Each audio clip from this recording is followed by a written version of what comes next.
कैला हरियाणा घोटले घोटात नहीं खे हमरा से खाना काहे छोड़ी कैला बहरवा बलमुजी लाइन मारे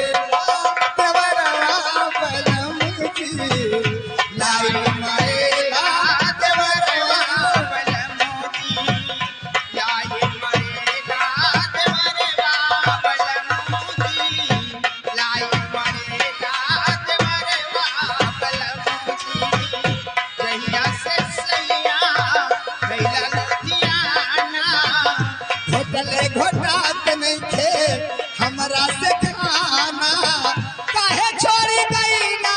पहाड़ा बलमुजी लाइन मारे रात बरवा बलमुजी लाइन मारे रात बरवा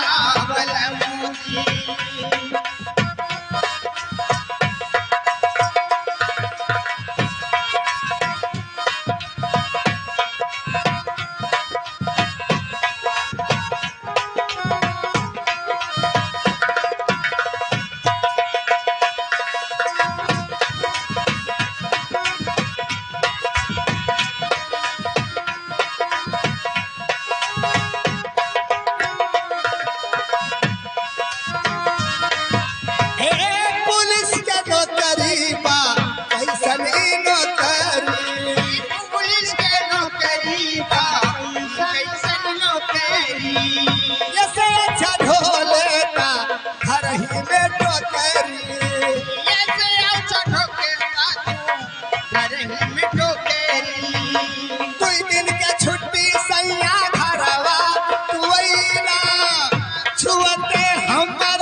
जहिया से सैया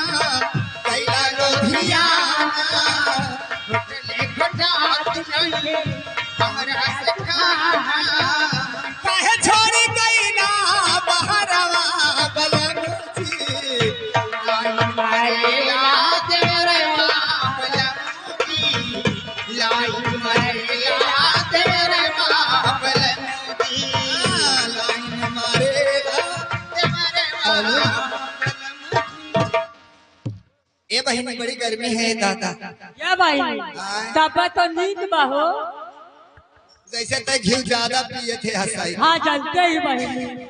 कई थे हसाई घी ज्यादा पिए थी डबरे में ए भाई हमारे भनाई चुआत बा घिया तो हम खाते हैं ना बाकी हमारे घरे सबके चुआत है अरे बड़ा याद आवे पिया के प्यार कोई